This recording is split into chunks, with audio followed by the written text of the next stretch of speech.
एक गांव में सौम्या और कुसुम नाम की दो बहनें रहा करती थीं। सौम्या जहां बहुत ही सुंदर और बुद्धिमान थी, वहीं कुसुम का रंग सांवला था। वो बेहद सीधी सादी थी। दोनों एक गरीब किसान की बेटियां थीं। उनकी माँ और पिता सबसे अधिक प्रेम सौम्या से करते थे। एक दिन सौम्या के पिता केशव खेत से थके हारे घर लौटे। आरती, तुमको हम बताएं, हमारी बिटिया सौम्या की सुंदरता के चर्चे तो दूर दूर तक के गांव में प्रसिद्ध होने लगे हैं। आज पता है, खेत में जमींदार आया रहा, बोला कि उसको हमारी पुत्री सौम्या बहुत पसंद है। मैंने सुना है जमींदार का पुत्र रतन बहुत ही सुंदर है। अगर जमींदार को हमारी पुत्री सौम्या इतनी पसंद है तो उससे कहो कि वो अपने पुत्र का विवाह हमारी बेटी सौम्या से कर दे। केशव उदास हो गया। हमने भी जमींदार से यही कहा था, परंतु उसने कहा कि अगर मैं भी उसकी तरह धनवान होता तो वो सौम्या को जरूर अपने हवेली की बहू बनाता। ये सुनकर आरती उदास हो गई। तभी केशव हल्का मुस्कुराया। अरे उदास ना हो रे आरती, मुझे विश्वास है कि हमारी सौम्या एक न एक दिन हमारी गरीबी जरूर दूर कर देगी। वो सुंदर होने के साथ साथ बहुत बुद्धिमान भी है। आरती के होठों पर मुस्कुराहट आ गई। उसी समय केशव की दूसरी पुत्री कुसुम पानी लेकर आई। पिताजी, आप खेत में काम करते करते थक गए होंगे। मैं आपके लिए शीतल जल लेकर आई हूँ। इसे पीकर आपकी थकान दूर हो जाएगी। केशव ने बुरा सा मुंह बनाया और अपनी पुत्री कुसुम को देखा। पानी पीने के बाद उसने कुसुम से कहा, ओ बेटा जी, रे तुम भी अपनी कुछ बहन सौम्या से सीखो। एक सौम्या है जिसकी बुद्धिमानी और सुंदरता के चर्चे हर गांव में प्रसिद्ध है, और एक तुम हो देवी जी, जो बिल्कुल उसके विपरीत हो। हमेशा चुप रहती हो और सुंदरता का तो क्या ही कहना, इतनी सुंदर भी नहीं हो। और तुम्हें भी रोज सच सवर कर रहना चाहिए और बुद्धिमानी के गुण सौम्या से सीखने चाहिए। कुसुम मुस्कुराने लगी। पिताजी, मनुष्य चाहे कुछ भी कर ले, लेकिन उसकी तकदीर में जो होता है वही उसे मिलता है। और फिर आपने तो सुना होगा, समय से पहले और तकदीर से अधिक कभी किसी को कुछ नहीं मिलता। ये सुनकर केशव चुप हो गया और वहाँ से चला गया। कुसुम अपने कक्ष में आ गई। तभी सौम्या वहाँ पहुँची, जो अक्सर कुसुम का मजाक उड़ाया करती थी। तुमसे कितनी बार कहा है कि तुम पिताजी की चापलूसी करके उनकी नजरों में चढ़ नहीं सकती। तुम्हें कोई प्रशंसा नहीं मिलने वाली। सौम्या, तुम्हारी गलत फहमी है। मैं पिताजी का ख्याल चापलूसी की वजह से नहीं करती, बल्कि एक बेटी होने का फर्ज निभाती हूँ, भले ही वो मेरी प्रशंसा करे या ना करे। सौम्या कुछ नहीं बोली और चुपचाप वहाँ से चली गई। अगले दिन सौम्या की माँ आरती ने उसे आवाज दी, सौम्या, आज जंगल से जाकर फूल तोड़ कर ले आना। कुछ देर बाद सौम्या और कुसुम जंगल में फूल तोड़ने के लिए चली गई।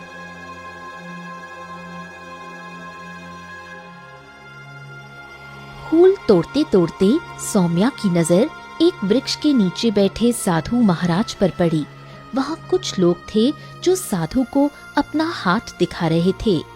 अरे कुसुम, वो देख, साधु महाराज बैठे हैं। सुना है उन्हें हाथ की रेखाओं का बड़ा ज्ञान है। वो हाथ की रेखाओं को देखकर बता देते हैं कि किसके भाग्य में क्या लिखा है। कुछ ही देर में दोनों बहनें साधु के पास पहुंची। साधु ने पहले सौम्या का हाथ देखा और मुस्कुराया। तुम्हारे भाग्य की रेखाएं तो बड़ी अच्छी हैं, परंतु तुम्हारा घमंडी स्वभाव तुम्हारे अच्छे भाग्य की रेखा पर एक काली लकीर खींच रहा है। अगर तुम अपने स्वभाव में परिवर्तन कर लो तो तुम्हारा भाग्य और भी प्रबल हो सकता है। मैं सुंदर हूँ, बुद्धिमान हूँ, और सुंदर और बुद्धिमान होने पर मैं घमंड क्यों ना करूं? खैर छोड़िए, मुझे तो मेरा भाग्य पहले से ही पता है। आप जल्दी से कुसुम की हाथ की रेखाएं देखिए और बताइए कि इसकी भाग्य रेखाएं क्या कहती हैं। लगता है बच्चे कि तुम्हें अपने भाग्य से ज्यादा अपने बहन के भाग्य के बारे में जानने की इच्छा थी, है ना? लाओ लाओ लाओ, हाथ दिखाओ। इतना कहकर साधु ने कुसुम का हाथ देखा। कुछ देर बाद वो बोले, अद्भुत अद्भुत अद्भुत। तुम्हारे हाथ की रेखाएं तो बहुत कुछ कह रही हैं बच्चा। तुम्हारा स्वभाव तुम्हें एक दिन बहुत ऊंचे मुकाम पर लाकर खड़ा कर देगा। कुसुम मुस्कुराई और अपना हाथ वापस खींच लिया। साधु महाराज, मैं केवल एक बात पर विश्वास करती हूँ। मेरी तकदीर में जो भी लिखा होगा वो मुझे मिलकर रहेगा, और फिर समय से पहले और तकदीर से ज्यादा कभी किसी को कुछ नहीं मिलता। शानदार, जबरदस्त, वाह वाह वाह वाह वाह, बहुत अच्छे, अद्भुत अद्भुत। बेटा, तुम्हारे विचार तुम्हारे भाग्य की रेखाओं की तरह बहुत ही बलशाली हैं। वाह। ये सुनकर सौम्या हंसने लगी। साधु महाराज, शर्त लगाती हूँ ये हमेशा गरीब ही रहेगी। साधु कुछ नहीं बोले। कुछ देर बाद दोनों बहनें अपने घर लौट आईं।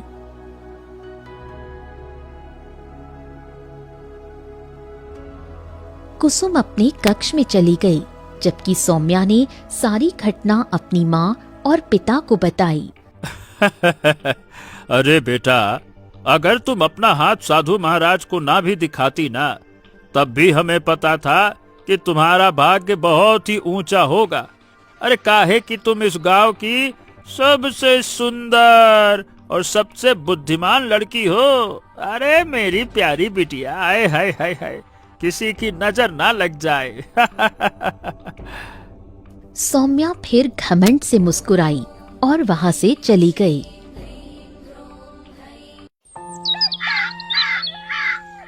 अगले दिन सौम्या की माँ आरती अपनी दोनों बेटियों को बोली, सौम्या, कुसुम, आज फिर जंगल से फूल ले आओ, आज पूजा है। कुछ देर बाद सौम्या और कुसुम जंगल की ओर चली गईं और फूल तोड़ने लगी। तभी अचानक सौम्या की नजर एक वृक्ष पर बैठे हुए एक विचित्र पक्षी पर पड़ी, जो दोनों बहनों को घूर रहा था। अरे सौम्या, वो देख, वो पक्षी कितना विचित्र है। ऐसा पक्षी हमने कभी यहाँ नहीं देखा। हाँ, और ये तो हमें ऐसे देख रहा है जैसे हमें अच्छी तरह पहचानता हो। कुसुम के इतना कहते ही वो पक्षी मनुष्य की आवाज में बोल उठा, मैं कोई साधारण पक्षी नहीं हूँ, मैं एक मायावी पक्षी हूँ। ये सुनकर दोनों बहनें चौंक गईं।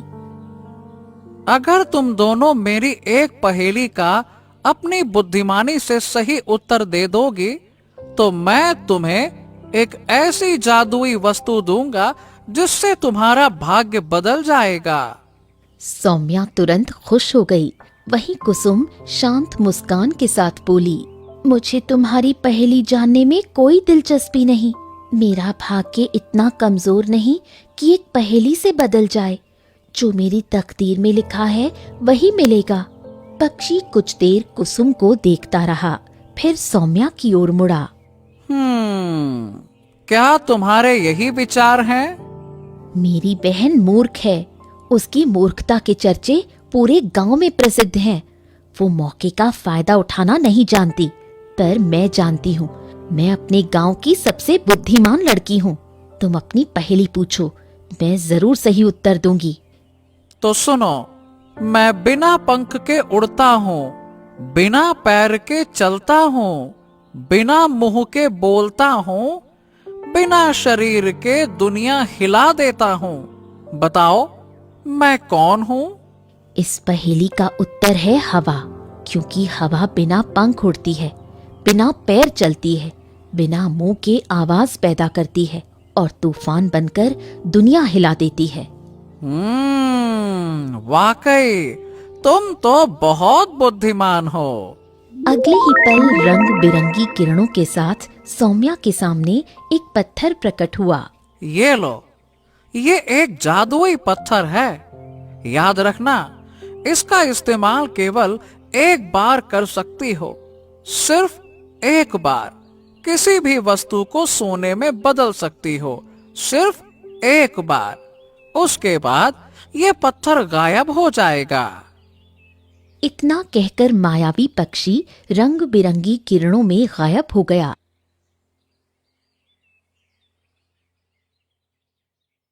सौम्या खुश होकर पत्थर उठाकर कुसुम के साथ घर लौटी और सारी घटना अपने माता पिता को बताई। अरे वाह वाह वाह वाह मेरी बेटी, अरे वाह वाह वाह, हाय हाय हाय मेरी बिटिया रानी, नजर ना लगे। देख कुसुम, अगर तू भी पहेली सुलझाती तो तेरे पास भी पत्थर होता। अरे धात, लेकिन तू है एक नंबर की मूर्ख की मूर्ख। क्या कहूँ अब मैं, समझा समझा के थक गया। पिताजी, मुझे अपनी तकदीर पर पूरा भरोसा है। पिताजी रहने दीजिए, अगर इससे पहले पहेली पूछी जाती तो ये उत्तर ही नहीं दे पाती। बेटा सौम्या, अब ये बताओ कि किस चीज को सोने का बनाया जाए ताकि हम बहुत अधिक धनवान बन जाएं? बताओ। सौम्या गहरी सोच में डूब गई और बोली, पिताजी आप ऐसा कीजिए, घर की सारी कीमती वस्तुएं बेच दीजिए, उनसे जो सिक्के मिलेंगे उन्हें एक बड़े बक्से में भर दीजिए। मैं एक ही बार में उस बक्से और सारे सिक्कों को सोने में बदल दूंगी। वाह वाह वाह वाह वाह, हाय हाय हाय, नजर ना लगे मेरी बुद्धिमान बेटी को। हाँ बेटा, यही करूँगा। हाँ। केशव ने तुरंत सामान बेच दिया, बहुत सारे सिक्के लेकर बक्से में भर दिए और सौम्या को दे दिया। हाँ, ये लो बेटा, ये बक्सा सिक्कों से भरा है, लो। सौम्या पत्थर उठाकर उस बक्से को स्पर्श करते हुए बोली, मैं चाहती हूँ ये बक्सा और इसके अंदर की हर वस्तु सोने की बन जाए। अगले ही पल रंग बिरंगी किरणों के साथ बक्सा सोने का बन गया और पत्थर गायब हो गया। सौम्या ने जैसे ही बक्सा खोला, अंदर के सारे सिक्के सोने के सिक्कों में बदल चुके थे। अरे वाह वाह वाह वाह मेरी पुत्री, तेरी वजह से हम धनवान बन गए। हाय हाय हाय हाय, नजर ना लगे मेरी बिटिया रानी को।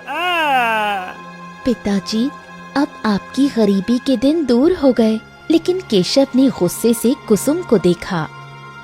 हाँ, गरीबी तो दूर हो गई, लेकिन हाँ, तू इस बक्से से दूर ही रहना। ये बक्सा सौम्या का है, इन सोने के सिक्कों पर उसी का अधिकार है, समझ लेना। अरे रे रे, बड़ी बुद्धिमान है मेरी बिटिया रानी, नजर ना लगे इसको। कुसुम चुप रही और वहाँ से चली गई। कुछ समय बाद केशव गांव का सबसे धनी व्यक्ति बन गया। उसका टूटा फूटा घर अब एक आलीशान हवेली बन गया और अब वो कई खेतों का मालिक भी हो गया।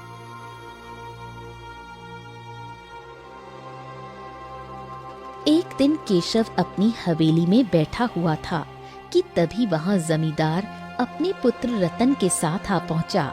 केशव जमींदार को देखकर खुश हो गया। केशव भाई, तुम्हें याद होगा कि मैंने तुमसे कहा था कि तुम्हारी पुत्री सौम्या मुझे बहुत पसंद है, लेकिन उस समय तुम धनवान नहीं थे, इसलिए मैं उसे अपनी बहू नहीं बना पाया। लेकिन हाँ, अब परिस्थितियां बदल चुकी हैं। मैं अपने पुत्र रतन के लिए सौम्या का हाथ मांगने आया हूँ। अरे, मुझे कब से आप ही का इंतजार था जमींदार जी। ये रिश्ता मुझे मंजूर है, मंजूर है, मंजूर है। ठीक है, मैं अपनी पुत्री सौम्या का विवाह धूमधाम से करूंगा।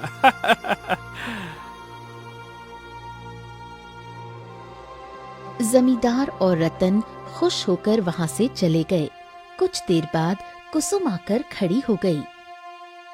पिताजी, आपको सौम्या का विवाह जमींदार के बेटे से नहीं करना चाहिए। जमींदार ने सौम्या की सुंदरता देखकर नहीं, आपका धन देखकर ये रिश्ता किया है। अरे जब तेरे अंदर दिमाग है नहीं तो चलाती काहे को है? नहीं तो कितनी बार कहा है कि इन सब मामलों में दखल मत दिया करो। फालतू की राय किसी ने नहीं पूछी तेरी, अपने काम से काम रख। इतने में सौम्या वहां आ गई।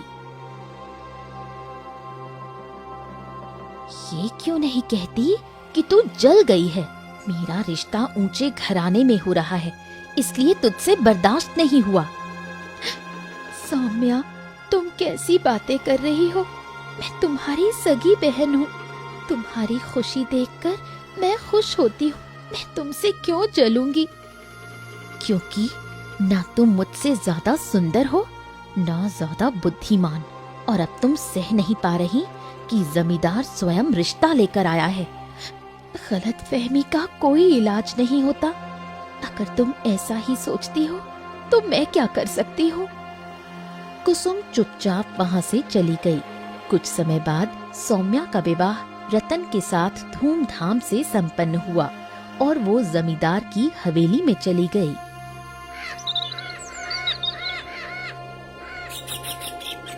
समय बीतता गया। एक दिन आरती ने केशव से कहा, अब कुसुम का क्या करेंगे? वो भी जवान है, उसके लिए भी कोई अच्छा वर तलाशना होगा। अब जमींदार तो सौम्या के लिए खुद ही चलकर आया था, पर कुसुम के लिए तो अभी तक कोई रिश्ता आया ही नहीं, और आएगा भी कैसे? एक तो वो बहुत ही साधारण दिखती है, दूसरा बुद्धिमान भी नहीं है सौम्या जैसी। क्या कहूँ इसको मैं। वो दोनों नहीं जानते थे कि कुसुम उनकी हर बात सुन रही थी। उसका मन उदास हो गया। अगले दिन वो चुपचाप घर से निकलकर जंगल की ओर चली गई।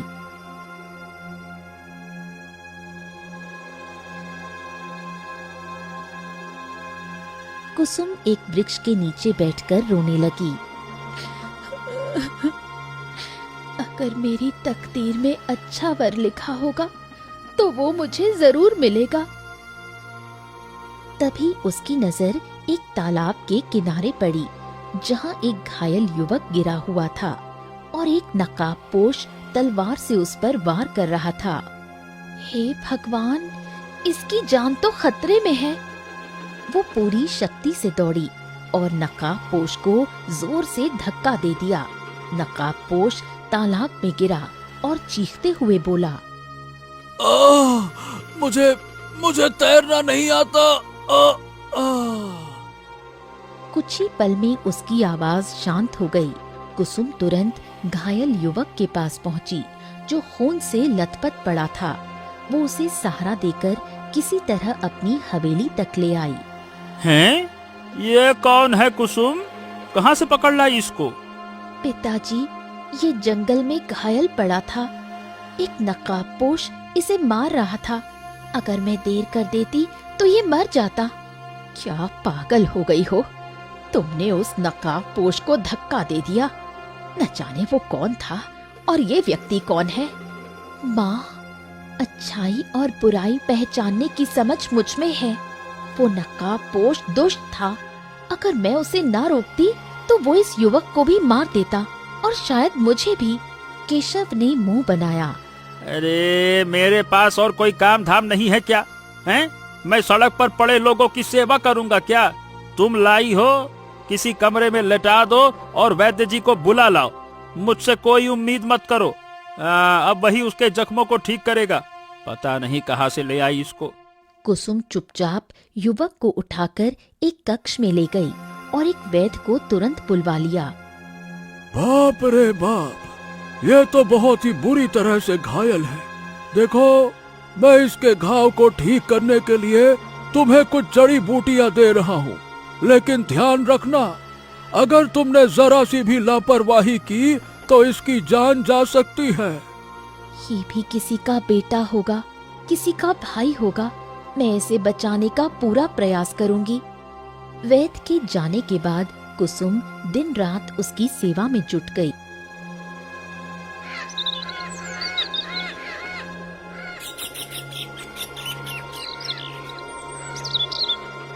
कुछ दिनों बाद युवक होश में आ गया। तुम्हारा नाम क्या है?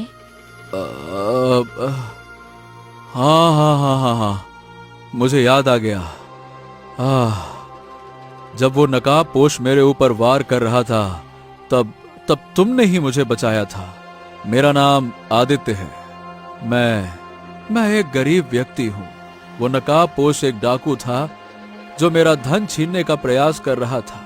देखो, मैं राज्य में मजदूरी करके अपने गांव जा रहा था कि तभी उस नकाबपोश ने मुझे घेर लिया और उसके बाद की कहानी तो तुम जानती हो।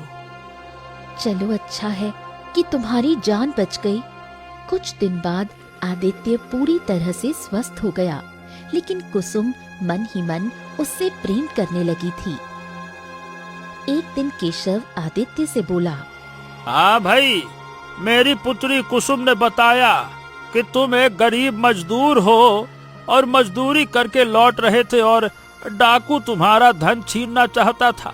अब जब तुम ठीक हो गए हो तो अपने घर वापस कब जा रहे हो कि यहीं अब रहने का इरादा है? नहीं नहीं नहीं नहीं, मैं आज ही निकल जाऊंगा, माफ कीजिएगा। तभी अचानक रतन और सौम्या हवेली में आ पहुँचे। पिताजी, मैं और मेरे पति कुछ दिनों के लिए यहाँ रहने आए हैं। हाँ, ये तो बहुत अच्छी बात है बेटा। नजर ना लगे मेरी बिटिया रानी को। हाँ, मुझे पता लगा कि तुम एक सड़क पर पड़े हुए राहगीर को उठा लाई और दिन रात उसकी सेवा में जुटी हुई हो। तो मैं आपसे विदा लेना चाहता हूँ, लेकिन जाने से पहले आपसे एक बात करना चाहता हूँ। हाँ हाँ, बोलो बोलो, क्या बात है? देखिए, मुझे आपकी पुत्री कुसुम से प्रेम हो गया है। मैं कुसुम का हाथ आपसे मांगना चाहता हूँ। मैं उससे मन ही मन प्रेम करने लगा हूँ। ये सुनकर केशव चौंक गया। उसकी नजरें कुसुम पर टिक गईं। मैंने आदित्य की लंबे समय तक सेवा की है। मैं भी आदित्य से प्रेम करने लगी हूँ। मुझे आदित्य से विवाह करने में कोई आपत्ति नहीं। अरे, तुझमें बुद्धि बुद्धि बिल्कुल नहीं है क्या? पागल हो गई है क्या? एक साधारण मजदूर है ये, अपना पेट नहीं पाल पाता। डाकू इसके पीछे पड़े हैं, सारा जीवन गरीबी में कटेगा। प्रेम हो गया है, प्रेम हो गया है। मुझे अपनी तकदीर पर पूरा भरोसा है। पिताजी, कर दीजिए विवाह। वैसे भी इसके लिए अच्छे रिश्ते आ नहीं रहे। जीवन भर कुंवारी बैठने से बेहतर है कि ये किसी मजदूर के ही पल्ले बन जाए। आदित्य और कुसुम का विवाह मंदिर में साधारण तरीके से कर दिया गया। सौम्या विवाह के वक्त भी कुसुम का मजाक उड़ाती रही। कुसुम चुप रही, आंसू संभालती हुई आदित्य के साथ निकल पड़ी।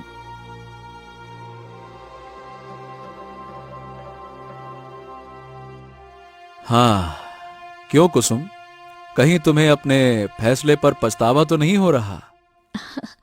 बिल्कुल नहीं। कुछ देर बाद आदित्य उसे गहरे जंगल से होते हुए एक राज्य की ओर ले गया।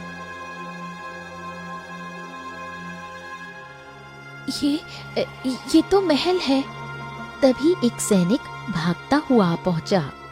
हाँ, राजकुमार राजकुमार राजकुमार, हमने आपको कहाँ कहाँ नहीं ढूंढा। आप नहीं जानते हमें कितनी खुशी हो रही है आपको जीवित देखकर। आइए आइए आइए आइए। कुसुम स्तब्ध रह गई, उसकी सांसें थम गईं। हाँ, मैं राजकुमार हूँ, राजकुमार आदित्य। और जो नकाबपोश मुझे मार रहा था वो मेरा मंत्री था। उसने छल से मेरे पिता की हत्या कर दी और मुझे भी मारने आया था। कुसुम, अगर तुम ना होती ना तो वो अपने मकसद में सफल हो जाता। तुमने मेरी जान बचाई। ये सुनकर कुसुम चौंक गई और राजकुमार आदित्य से बोली, तो आपने मुझे पहले क्यों नहीं बताया? राजकुमार आदित्य मुस्कुराते हुए बोला, मैं देखना चाहता था कि तुम्हारे मन में मेरे प्रति सच्चा प्रेम है या फिर नहीं। लेकिन तुम्हारे मन में मेरे प्रति सच्चा प्रेम था, क्योंकि तुमने बगैर ये जाने कि मैं राजकुमार हूं मुझसे विवाह करने के लिए हामी भर दी, जबकि मैंने तुम्हें बताया था कि मैं एक गरीब व्यक्ति हूं, मजदूर हूं, डाकू मेरे पीछे पड़े। मुझे एक ऐसी ही लड़की की तलाश थी जो मुझसे प्रेम करे, ना कि राजकुमार से जिसके पास राजपाट धन दौलत है। जो मेरे दिल से प्रेम करे वो मुझे चाहिए थी, और वो तुम हो कुसुम। कुसुम की आंखों में आंसू आ गए। कुछ समय बाद राजकुमार आदित्य कुसुम को उसके घर लेकर आया। सैनिकों को देखकर केशव और आरती दंग रह गए। इत्तेफाक से वहां पर कुसुम की बहन सौम्या भी थी। अपने पति के साथ कुछ दिन अपने घर पर रहने के लिए आई थी। कुसुम अपने परिवार वालों को सारी घटना बताते हुए बोली, पिताजी, मैं कहती थी ना, अगर मेरी तकदीर में अच्छा लिखा होगा तो वो मुझे मिलकर रहेगा। सौम्या को अपने किए पर शर्म आने लगी। दूसरी ओर केशव को अपनी गलती का एहसास होने लगा। तभी रंग बिरंगी आभा के साथ वही साधु प्रकट हुआ जिसने दोनों बहनों की हाथ की रेखाएं देखी थीं। पक्षी के रूप में मैं ही था। मैंने तुम दोनों की परीक्षा ली थी। मैंने कहा था ना, अगर तुम अपने स्वभाव को बदल लोगी तो तुम्हारा भाग्य और आगे जाएगा। पर तुमने नहीं माना। इसके विपरीत कुसुम ने अपना स्वभाव अच्छा रखा, घायल युवक की सच्चे मन से सेवा की, ये जाने बिना कि वो एक राजकुमार है। और देखो, वो एक राजकुमारी बन गई। इतना कहकर साधु उसी तरह गायब हो गया। कुछ दिनों बाद कुसुम अपने पति राजकुमार आदित्य के साथ अपने महल लौट गई और कुसुम की तकदीर ने सच साबित कर दिया कि समय से पहले और तकदीर से ज्यादा किसी को कभी कुछ नहीं मिलता।